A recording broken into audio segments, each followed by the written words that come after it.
Hello, everybody. Welcome to Hey, Are You Still There?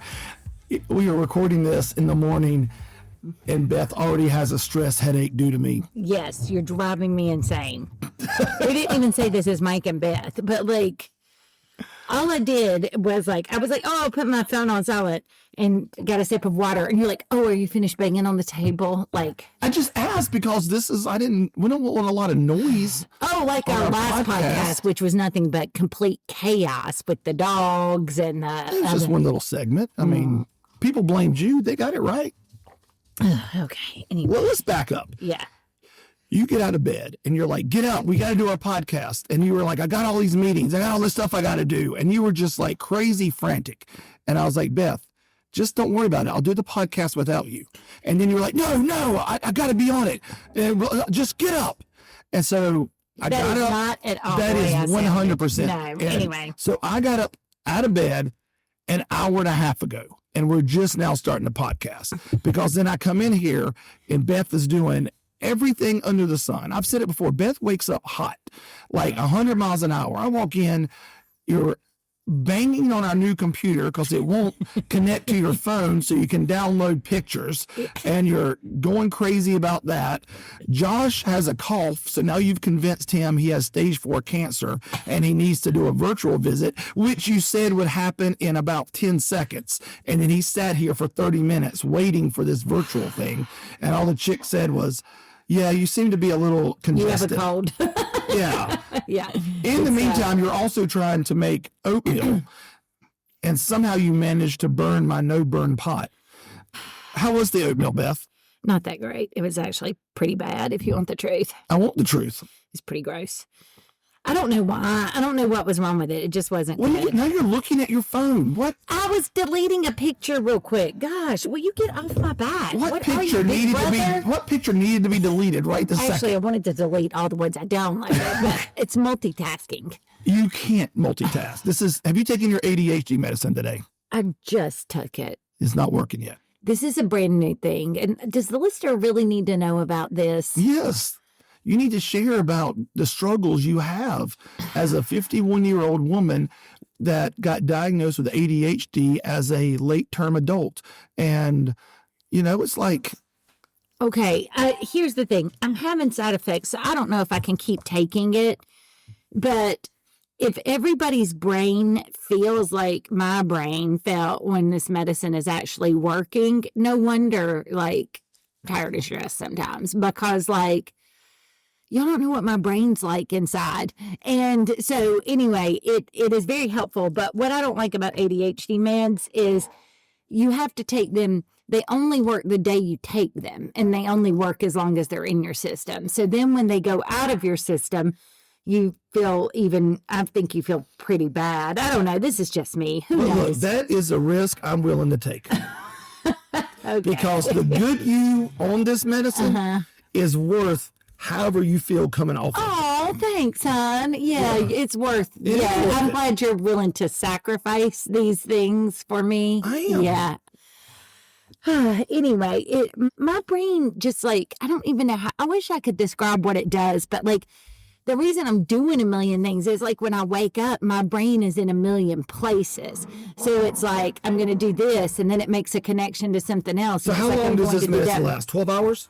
No, I don't think it lasts that long. If I take it this morning, I think around dinner time, it'll kind of be winding out, getting out of my system, for maybe. About 10 hours. Maybe.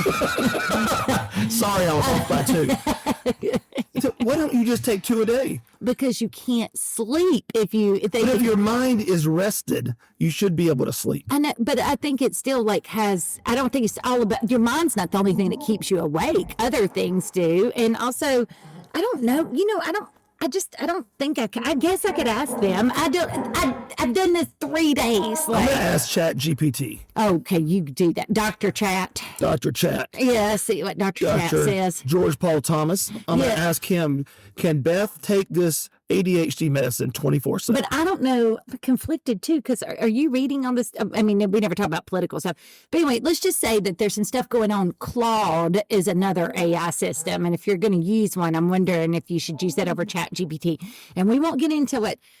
AI is doing to the environment and to water. That's all fake. It is not. It is. Listen, No, it's not. I will say, since you brought up conspiracies. Oh gosh. I didn't bring come out. I didn't know word conspiracy did not come out of my mouth. I'm not a Bill Gates fan, right? Okay. Like, I'm just not. And he is one of the biggest contributors to OpenAI. So you can't use that. I think you use OpenAI isn't that ChatGPT? No, that's the Google version. Okay, hold it. Okay, now they're also something mixed together.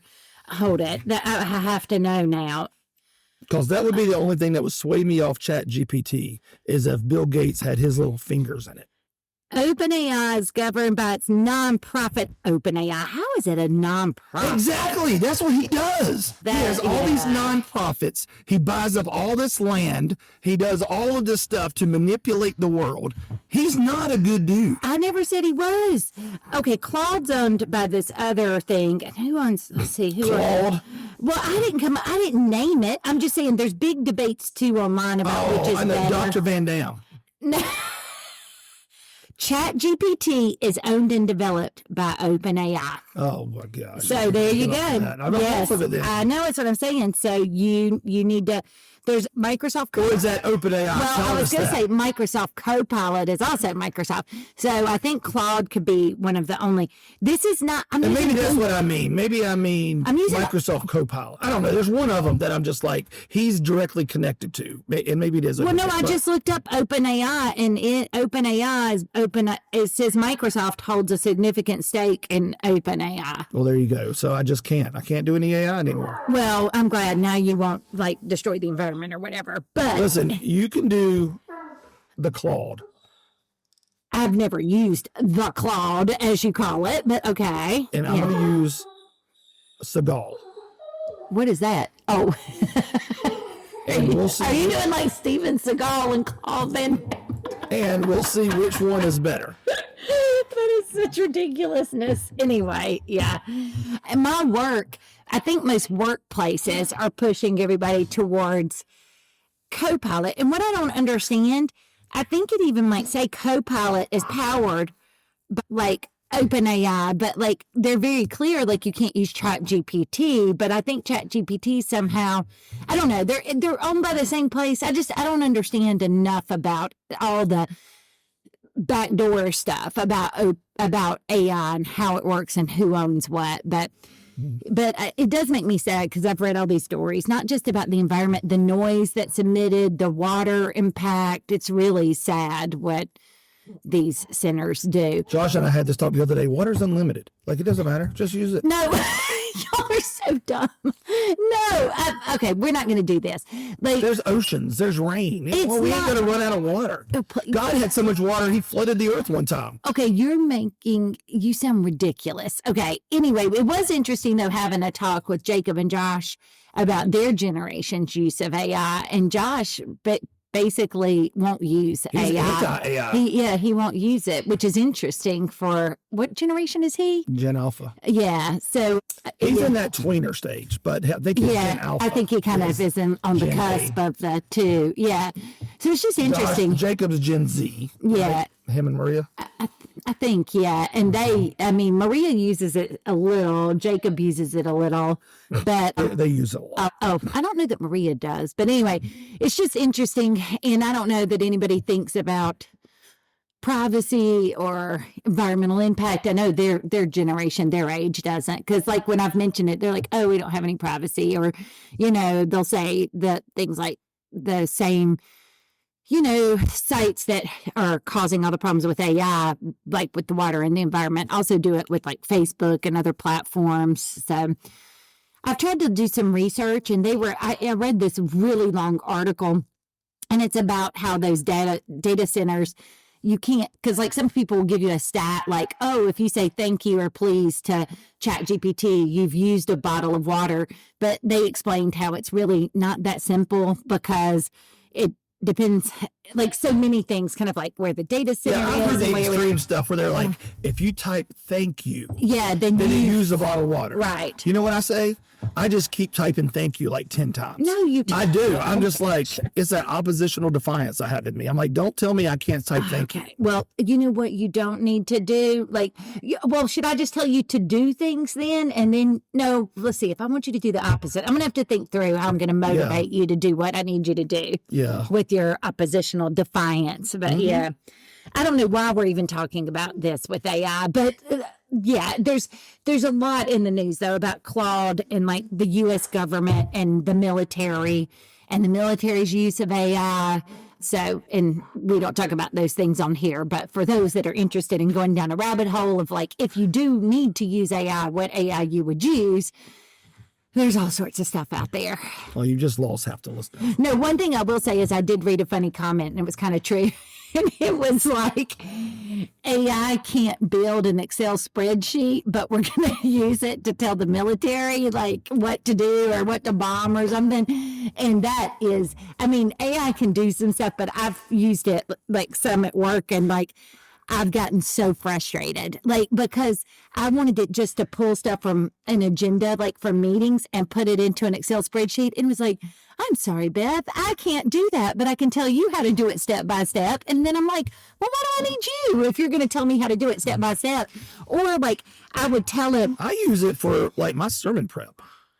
Well, I do. Like I'll write in, I'll try to figure out some stuff. And I had no idea. Did you know, it told me the other day, Jesus and Paul were twin brothers.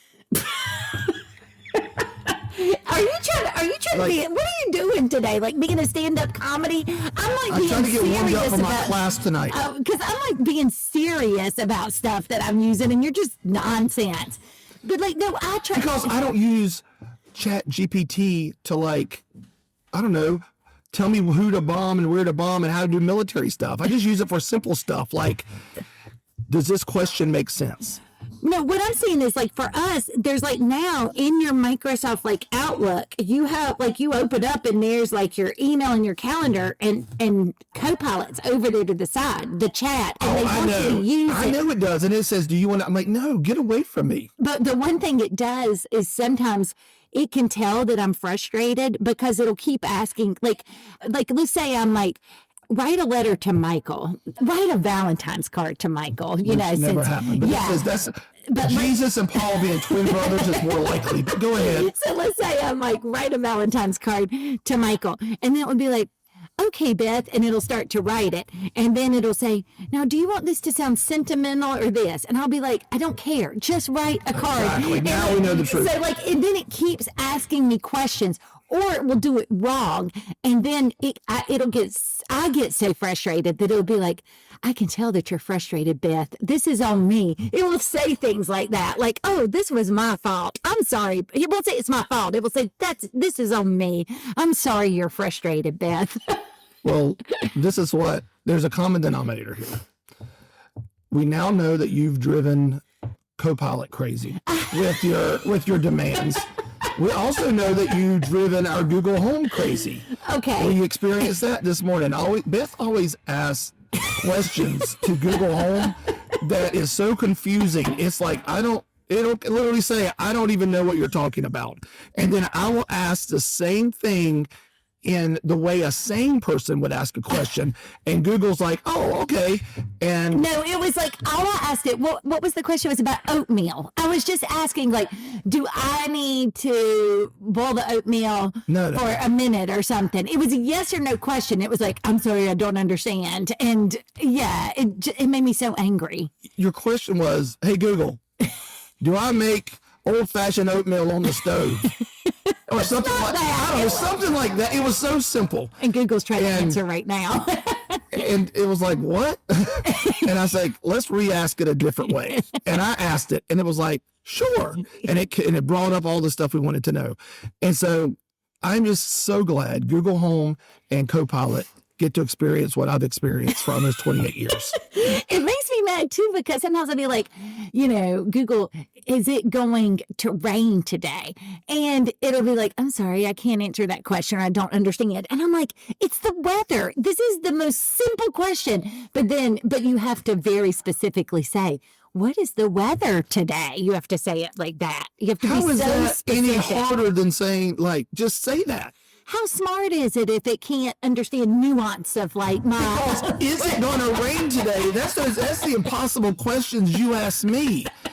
You're like, Mike, is it going to rain today? I'm like, I don't know. It may rain somewhere. Like, I don't know when it's going to rain. Like, it'll be a 30% chance of rain, and you will say, Michael, when's it going to rain today? And I'm like, I know, like God gives me His daily schedule.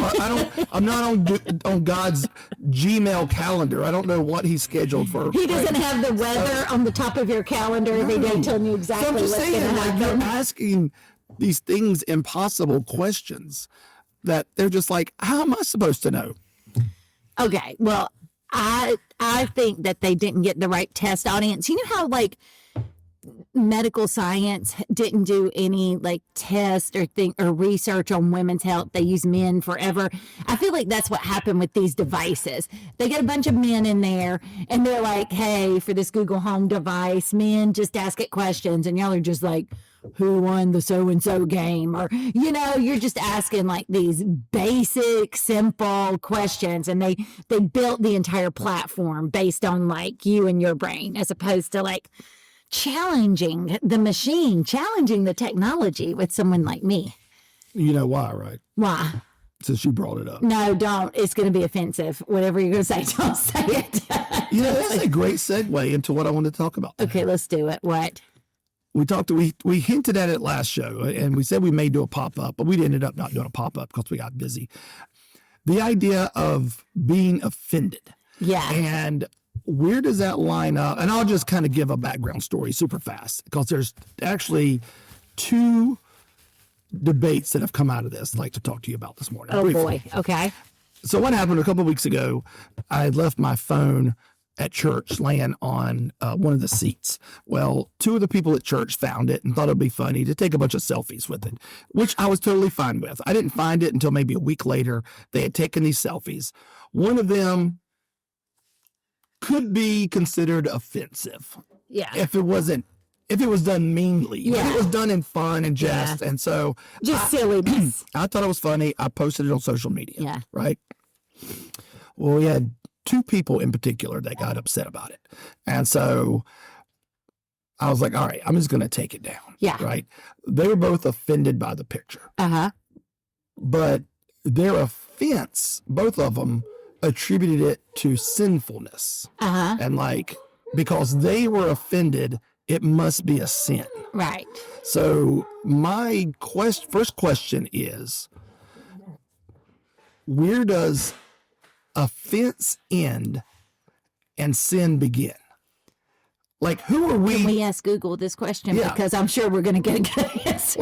Like, you know what I'm saying? And Yeah. I had a conversation with one of them, and I was able to kind of point out, like, all right, you were offended by this, right? And this is why you were offended. But some people are offended by this. And I brought up something else. But you're probably not offended by that, are you? Right. No.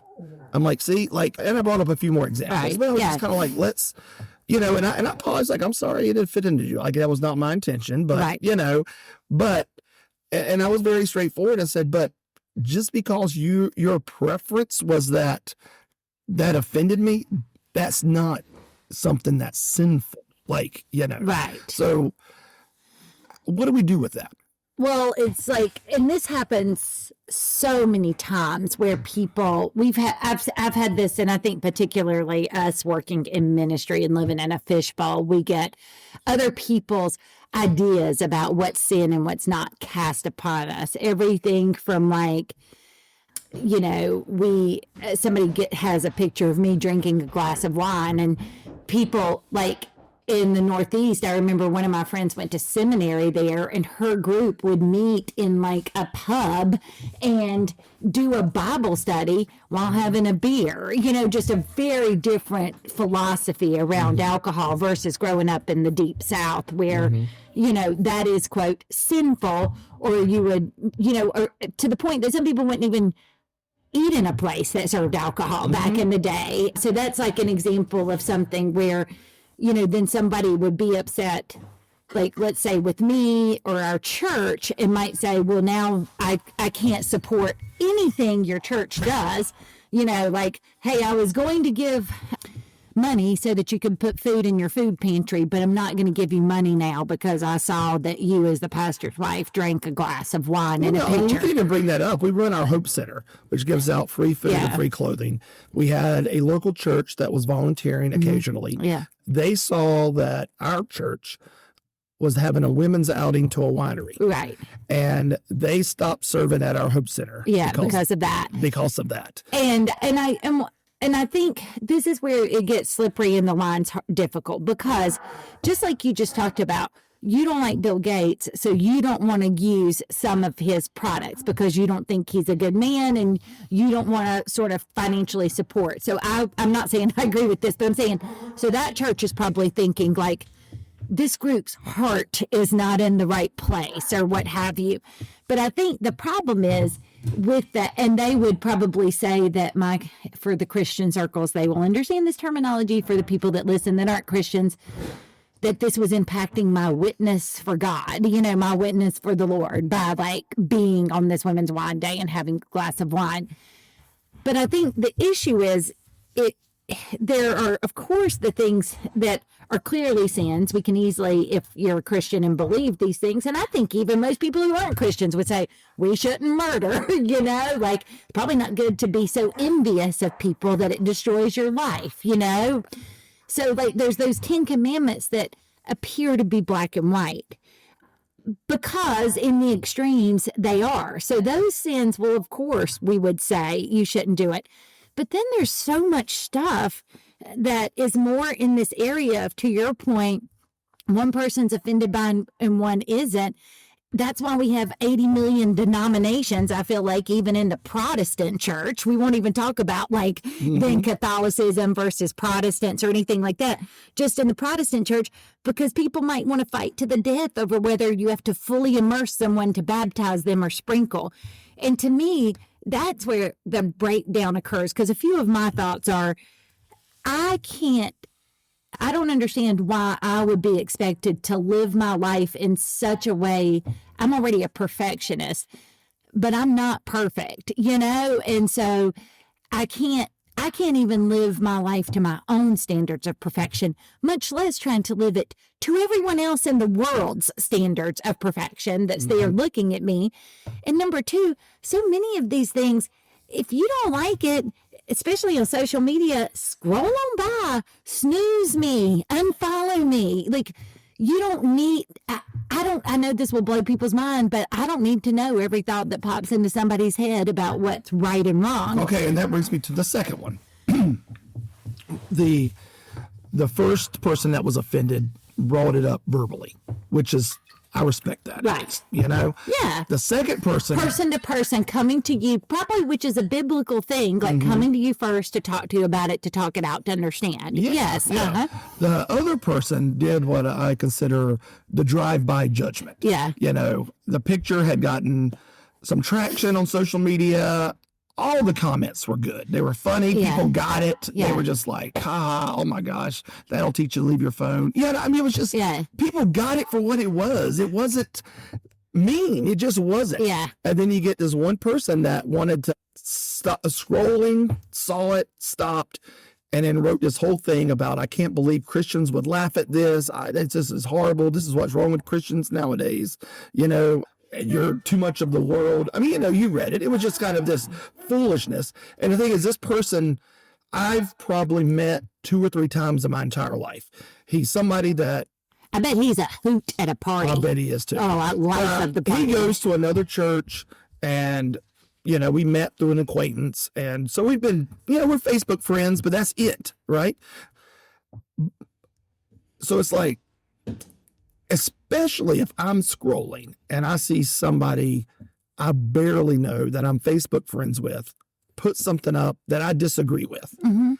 You're right. I'll just go unfollow them. Yeah. You can still be friends. Yeah. So to speak, You just you snooze them, or you don't show them in your feed. To see their stuff because what they're putting up, I don't want to see on my feed. Yeah. But this person felt like they needed to stop and give their holy opinion, to which I didn't unfollow them. I unfriended them. I just went, you know what, man, forget it. Like, I don't need you in my life. Like, I don't need you stopping and casting judgment, because this person did have my phone number. Because when we met, we exchanged numbers in case we ever wanted to do ministry. So he could have just texted me and say, man, I saw that Facebook post. I don't know if that's really, and which I would have respected a lot more than I'm going to pull up on social media and give my opinion, my judgmental opinion to you and everyone else that's commented on here. So the debate started, Ross and I actually had this conversation last week, is, if you post something on social media, is it fair game for anybody and everybody to comment?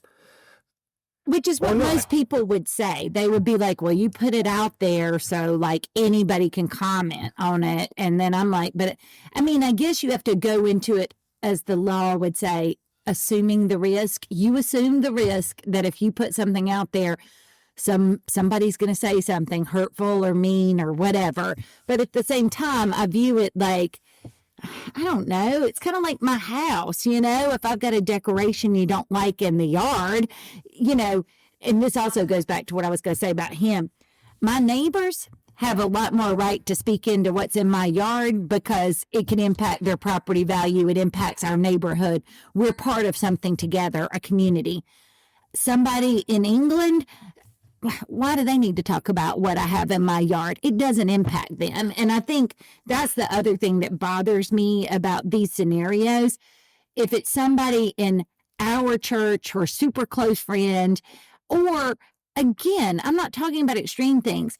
If they thought you and I were running a cult and we're giving people Kool-Aid and doing weird stuff, well, yeah, people need to step in and intervene. But like with simple things, so, like a glass of wine, or even women in ministry. Like, I mean, I've had people come to me and be like, oh, well, if you let women preach in your church, you know, then we can't have anything to do with you. So it's like, you're going to shut down every bit of good, or you're going to judge everything we do, again, because you think that's a sin, but the other 50% of the population doesn't think it is. So that might tell you something there too. The reason this argument, though, feels impossible to have is because Christians like that one would tell you that you are of the world and they're trying to show you, you know, and I don't know. But if I went back to Jesus, I mean, he went into the temples and turned over tables when he was upset. But I think, again, he viewed those temples like as his, you know, they were a reflection of him, kind of like, I've got something in my yard and we live in this neighborhood together. I mean, I don't think Jesus was like being scathing to people just out there, you know, living their life or doing what they can, or, you know, maybe every once in a while trying to have a little lightheartedness and fun. Mm-hmm. The other thing I think about this whole sin thing, you know, you and I are doing that Bible recap. And if you read the Old Testament, even my example of the 10 Commandments, this is the other reason I think it's so dangerous for people to be so judgmental. God starts out like there aren't really rules, you know, it's kind of like anything goes. And then Moses goes out there and God gives him the 10 Commandments. Well, before I know it, the 10 Commandments aren't enough, because, you know, he says you shouldn't kill or murder, what have you. But then, like a few chapters later, I don't know if it was 40 years or how much time exactly had passed, but God's having to start giving some nuanced instruction around, now, wait a minute, if you're doing this and a man dies by accident, you know, well, that's not murder. But if you've thought about it and you're hiding in a ditch and you hit him with the rock, you know, God has to start putting layers around these rules, which is, as a lawyer, what I get too, because things aren't, yes, there's black and white, right and wrong, but then there's all these scenarios that you can't fathom. And so much is about the intent of your heart, the impact on other people. Like, there's all these factors you have to put into it. So why certain people believe that they are the end all be all with regard to judging others' behavior, I don't understand. The term nowadays is gatekeeper. Yeah. They believe they're the gatekeeper for what makes an offense sinful. And if they're offended, then it must be sinful. And I can tell you right now, and they believe they're representing all the Christians in the world. And this is why sometimes I don't even want to be like, putting a label on myself, because I don't need them speaking on my behalf, you know, to somebody else. Like, because again, I come back to, if you're doing something that's seriously harming other people, you know, you're breaking laws, you're doing very clear things.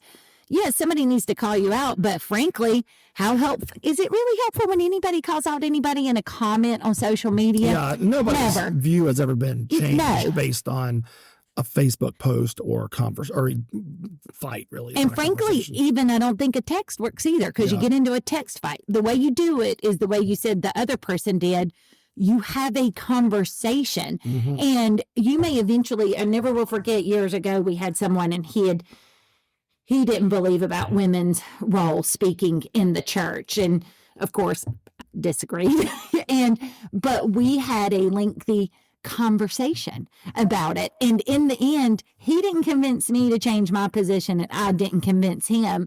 But for a while, we both attended the same church and did things together, because we realized, you know, is this really going to be something that you would destroy a relationship, that would mean you couldn't serve together?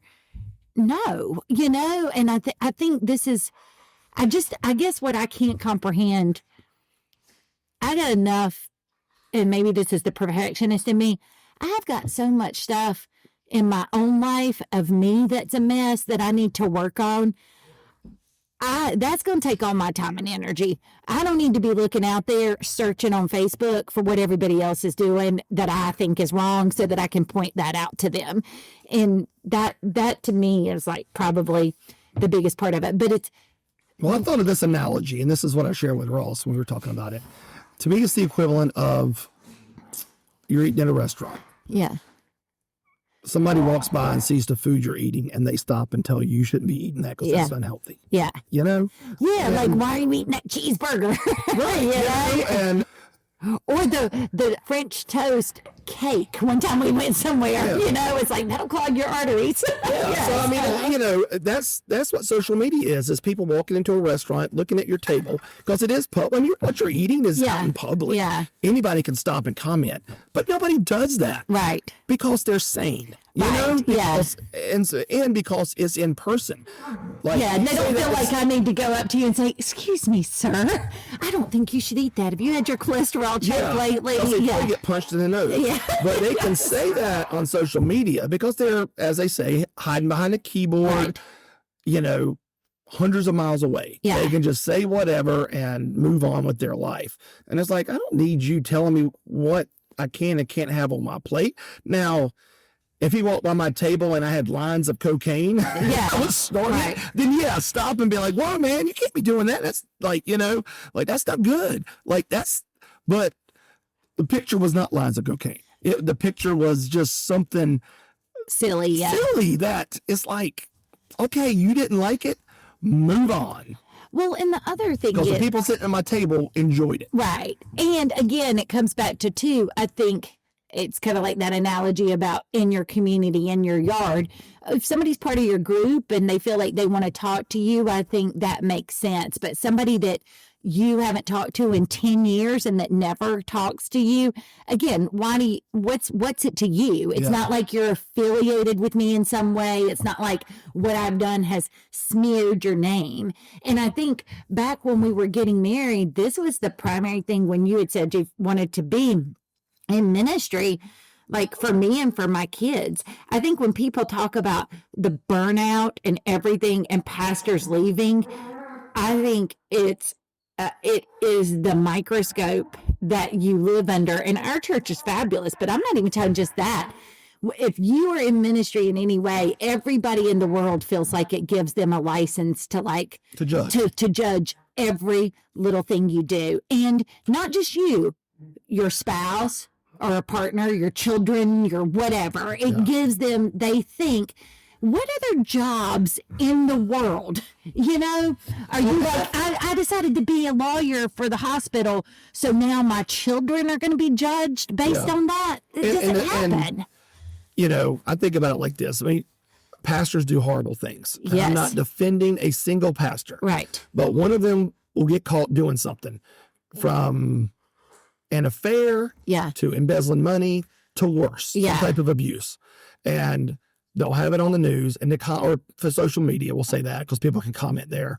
And inevitably, half the comments are like, yep, it's always the pastor. It's always the pastor.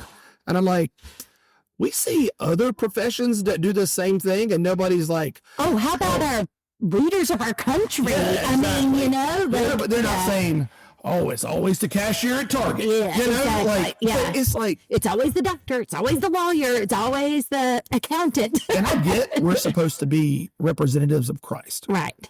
But the people saying these things, most of the time, are not even Christ followers. Right. You know, so it's like, you know, they're just going to criticize because they don't understand or like Christianity as a whole anyway. Yeah. But you're right. We don't pick apart other professions when they mess up. Right. And, you know, percentage wise, I don't know if pastors screwing up is any better or worse than any other profession that screws up.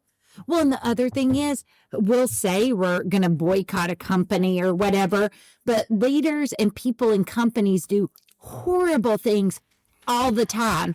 And some people will be upset a little while and then they're back to their normal life because they're like, well, I've got to get my Amazon order. Mm-hmm. But like, I can't tell you too, when I read, it breaks my heart. Like, I'll read about a church that maybe, you know, isn't using their money in a way to help people. You know, those pastors who are wearing the $1,000 shoes or something, you know, instead of like giving back to the community. And everybody will be like, every church is just trash and they don't know what, they don't help anyone. And then I'm personally offended, like, we are, you know, like if you looked at our budget and how much we give to people, like, not that we're saints, but I'm saying we're trying to do what's right. Yeah. But you get painted by this broad brush of like, again, if you went back to like, if our little Target store in Kernersville had a bad manager that did horrible things, would everybody say every Target store and the entire Target in America should be brought down and is horrible and that they're all terrible? No, but that's what happens with the church. Mm-hmm. One pastor that's not even in our denomination or whatever does something somewhere else, and everybody has just decided, you know, that everyone is painted with that broad stroke. Yeah. And it's really sad. And the main reason I took the post down, the main reason I did, because I didn't want it to start turning into a fight. Right. That guy's comment was toward the end of a bunch of good stuff. Yeah. Right. And it is one of the last comments that was posted that I got notification about and I saw, and I was like, all right, I'm taking this down before this turns into a fight.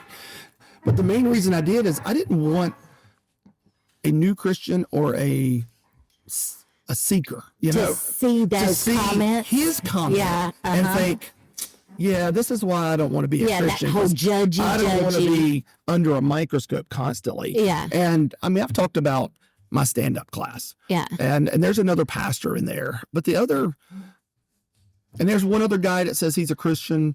So that's 3 of us. The other 7 all profess to be non-believers. I mean, it was in their story. It's in there. They're like, oh, we're agnostic or atheists. We don't believe. And all of them, when they were telling their life stories, had some kind of church hurt, right? And that's sad. That obviously something happened to these people where they felt the church wasn't representing what they had hoped Jesus would represent. Right. Yeah. You know? And I didn't want that person writing that on there, you know, and then somebody like that in my comedy group go look at that and say, yeah, that's exactly why I don't go to church. Christians haven't changed. You know, that's the same judgment I was seeing, you know, 20 years ago or whatever. And we don't need that. It's just like, whatever, just stay in your lane. Just don't comment. Well, and it's like too, and I get why people get upset, because we heard a story the other day about a church that like someone from the unhoused community had gone to, and the church was just basically like, yeah, you can, and we are 99% sure it's a true story, kind of like, yeah, you can go somewhere else. Yeah, this isn't the church for you. Yeah, and that's gross and disgusting and hurtful, and you know, I don't want to be affiliated or painted with that brush, you know. So I mean, I do get like that churches do hurtful things. I get that people, but again, you can't have one person representing everybody. And I think the other thing with this judgment, to me, that is horrible because that's impacting somebody in need, somebody that was hurting. Like, but sometimes I want to be like, where's the righteous indignation and the judgment for that too? So if you're going to get judgy and you're going to get angry, I don't know, why don't you go get judgy and angry about, I don't know, human trafficking and, or people, spending tons of money in their churches on bling and show and not, following, like giving and loving others. I mean, it just seems like such a misplaced use of your energy. I will say too, and this is, I can't believe, I mean, this sounds crazy, but this is why I'm glad in the end that I had my career, at times you were bivocational, I think that's the other thing. I don't think it's good for a pastor to be completely dependent on a church or people, because I like the freedom of being like, you know what, if you don't like it, you can leave or I can leave, because I don't have to be somebody not, I'm going to be me. I'm going to be authentic. And if I make a mistake, I sure hope I can seek forgiveness, but like, I just don't like that whole idea that like, people, because I think that's the other thing that happens. I feel like almost like some of these judgy groups almost control these families. They do. And it's sad. And you're exactly right. I've been extremely blessed that you are very good at your job and you can support our family. Now, my income is what little bit I get is nice, but if I lost my job tomorrow and we didn't have my income, we would be okay. Right. Nobody's having to do a fundraiser for us, right? And a couple years ago, there's a guy that goes to our church. He's a retired pastor, or he used to be in ministry. He got out of ministry, and he's an awesome guy. But he made the comment to me he said, and he realizes this, I don't think anybody else in the church realizes this. He said, because of Beth's job and position, and I'm sure, I have no idea how much money she makes, but she makes enough probably to support your family. We get the real you. Like, you're not having to like play act to keep your job. Like, you can leave anytime you want. You can. So he was like, that's what I love about you. And that's what I love about this church is there's no like, is Mike just saying that because somebody's in his ear? Is he just saying this because, he was like, what we get is you. And that's what I love. There's no one is holding this job over your head. And it just felt good that at least one person in this world realizes that I can be authentically me. Yeah. And if you don't like it, move on. Right. Leave our church, defriend me on Facebook or any other social media, just move on. Because that's where you're lucky, at least in the South. There's a church on every block. I mean, and I'm not saying that in a harsh way. I'm not trying to be mean, but it's like, there's so many places. Why would you go somewhere that you don't like anything that the leadership does, Like it just, And to your point, I think that's the other sad part is I think that also influences ultimately the pastor and the pastor's family's behavior sometimes because they are dependent upon that church. They don't have the freedom to be who they are. And it's not intentional, but you can see how that would lead people to sometimes make decisions, maybe not necessarily based on what the Bible says or what, everybody feels like's right. But if you have a very vocal few people that are huge financial contributors and you're like, well, if I don't do what they want to do, the church is going to shut down. And then it brings us back to this whole thing of like, who's in control, who's like dictating. It's whoever's giving the most money and holding the purse strings. Yeah, absolutely. Yeah. So I don't know. So anyway, it's such a crazy thing. And I don't know. It makes me very angry sometimes and very sad. And I do hope our kids, they joke about it. I really think we worked really hard for our kids not to feel the pain of it. Our dogs are back there fighting. If people hear it, not fighting in a bad way, play fighting, but I think that's the really hard part about like the judgment, as I think people just don't think about like the impact that it's having on other people. And like you said, even that person's comment, what if he had thought about for a minute, I'm sure he wanted to make a big comment to you and look like, oh, look at me, I'm holier than thou, I'm going to comment, but not thinking about the downstream impact of somebody, like you said, who comes and is like, well, this is exactly why I don't want to go to church or I don't want to be a Christian. It's because of that. Like he wasn't thinking that far ahead. Yeah. I've been doing a lot less on social media. I just think it's just another way you're putting yourself out there. And and I usually never put anything that can be construed as edgy. Yeah. Like, and that was probably a time that when I thought about it, that in hindsight, I probably shouldn't have, just because you're going to get those one or two people that are going to be, get their underwear in a wad. But it's like, but I want to be me sometimes. Like, I want to be able to like I don't always like the fact you censor me all the time. And you're like, Mike, you can't say that. And so there's been a few times this morning I've had things in my brain and I'm like, I can't say that. Beth will be like, delete it. We're not doing that. So I just kept my mouth shut. So every once in a while, I like to like do things that are edgy for my public persona. Yeah. But if people know me, they're not edgy at all. People who really know me are like, oh yeah, that's Mike. Yeah. But we'll end on a positive, fun note. So I have my last stand-up class tonight. Yes. So tonight we'll be doing our 5-minute sets by memory. Exactly. We're supposed to come in there ready to go tonight. This is your dress rehearsal. Tonight. The teacher will give final critiques. Yeah. And I was going to miss the show, which I talked about last week, but we have adjusted our vacation. Yeah. And so now we're going to be here next Sunday, which is going to be the show. Yeah. And so I'll get to perform with my classmates. Which I'm excited about, because I want to, see these classmates, these people you've spent this time with and gotten to know. Yeah. And the teacher made a comment last week. He was like, this class has great camaraderie. He was like, most of these classes, as soon as it's over, everybody splits. He's like, y'all stand around and talk to one another. Yeah. He's like, y'all support each other. He's like, this is a good class. Aww. And so they're good people. They're good people. Yeah. And so, so I'm excited about tonight. I think I've got this thing down. I've gone over it in my head 100 times. And so I think I've got it down.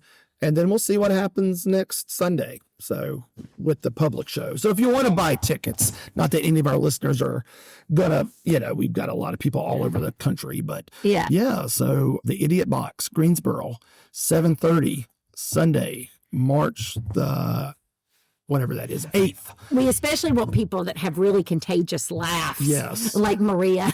Yeah. Tickets are $10 to come. Yeah. And you get to see 9 or 10 comedians. Yeah. Which is really cool. Plus the teacher is going to do a set. Oh. So that'll be really You're going to get your money's worth. Yeah. And it's probably going to be an hour-and-a-half show. Starts at 7:30 at the Idiot Box in Greensboro. You can get tickets online. Tickets are limited, so it'll probably sell out. I mean, you got that many people, with friends or family, that it'll sell out, I'm sure. Yeah. So that'll be going on next week. And I found out there's a brewery in Kernersville, the Brewer's Kettle. They do once a week now. They're doing comedy open mic. So you could take your routine. I'm going to see how this one goes next Sunday. And I may go do that open mic sometime at the Brewer's Kettle. That's exciting. Yeah. And fun. Yeah. Yeah. The other thing we'll touch on real quick, we went and saw another Broadway show. Yes. This was your 80th show. Is that what you told me? I think so, yeah. I was looking. Now, that includes duplicates. Oh, yeah, definitely duplicates, because I've seen Wicked 5 or 6 way times. too many times, because it's my favorite. But yeah, I think when I have this, Maria told me about this app called Mezzanine, and you can record. And my very first Broadway show, I got to go to one when I was in high school on a field trip, 1992. And then we saw Wicked in 2006. I think that was in Chicago. And then saw Wicked in 2008. So you have these years between 1992 and 2011 where it's one show. But in 2012, that was when we did what we did now, where we got some season tickets. We had the furthest away seats to the point that in Charlotte, I think it was at Blumenthal, we were literally the very back row in the very top corner, and you got opera glasses for me so that I could see. Yeah, because we couldn't afford any other. But I didn't realize, I mean, of course I know I love the arts and stuff, but I think until you see something like that, yeah, it says that I have 80 diary entries. And I think until you see something like that, you're like, whoa, I guess I am a big supporter of the arts, at least theater, because that's a lot of shows to see. There's a lot of shows. The show that we saw this weekend was Hell's Kitchen. It was about Alicia Keys. It was Alicia Keys' music. Yes. Yeah, so. You thought it was going to be about the cooking show. Did not. We ran into a friend on the sidewalk going in, and he was with a friend, and he was like, what are y'all going to go see? And we were like, Hell's Kitchen. And his friend was like, oh man, I didn't know that was coming. He was like, I've been watching that show. And I didn't have the heart to be like, it's not the same thing. Not that. Yeah. Sorry. But Hell's Kitchen's an area in New York City, and in the 90s, this was loosely based on Alicia Keys' story. But yeah, it was her music. It was all her songs. Yeah, and we talked about, so their stories, when they're written in such a way that I just connect and they move me and stuff. And it wasn't that this story was bad. So, I mean, but this story, I just didn't like connect with it like I have with some stories. But the music was phenomenal. And Alicia Keys' mom in the Broadway show went to Elon, and we all talked about she had the most phenomenal voice. She's the best singer I've ever heard at a Broadway show. The best. Yeah. Like I sat there, I'm like, I don't even know how, first of all, humanly it's possible to get your voice to hit those octaves for that long. Yeah. She was phenomenal. And then I looked her up, and she had done, which wasn't surprising, she played Carol in Beautiful, the Carole King story. And that one too, like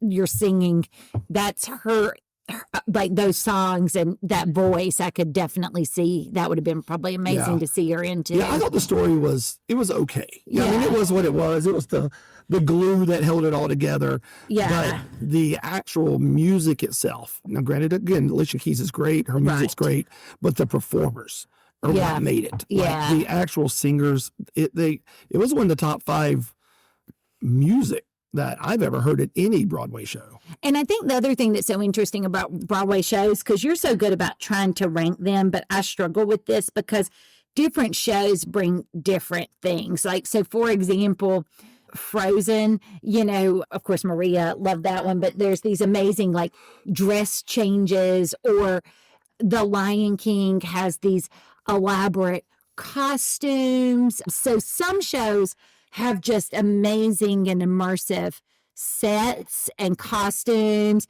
Some shows have so much dancing. Remember, like Billy Elliot, like Newsy, like some of them just have great dancing.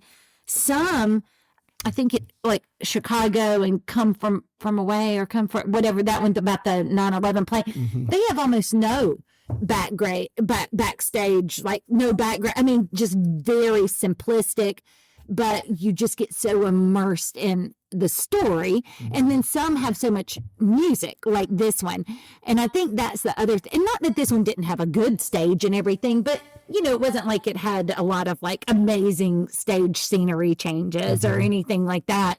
I think that's the other thing that's hard about trying to rank them, because like there's some shows that I'd go and be like, all right, the music's phenomenal, and there's some I'd be like, oh, the stage and the setting and the costume's phenomenal, and some it's the story pulls you in, and so it's just hard, I feel like, to rank them based on that. And that's what makes Wicked, because it has it's all just three. It's got a great story. Story's amazing. The set is unbelievable, and the music's unbelievable. It checks all 3 boxes. She does Defying Gravity, I cry. Like, Maria and I have talked about that. It's like, it just like takes me back to that first time that I saw her do that, and it's just an amazing show. And this one had an average set and an average story. Yeah. And but phenomenal music. Well above music. Yeah.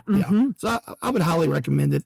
I'm not even like, I know some of Alicia Keys' songs, like her big ones, You didn't know This Girl's on Fire. Yeah, I never heard that before.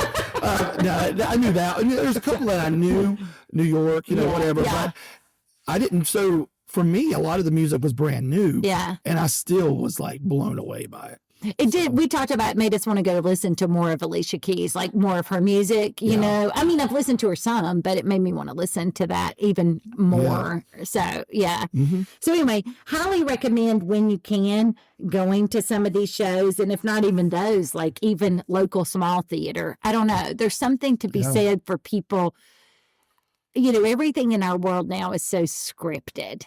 Like, because I don't even know if there's one point, but in Hell's Kitchen at the very end, did you see the guy that was drumming and the stick fell? And I was like, was that supposed to happen, or did he accidentally drop his drumstick?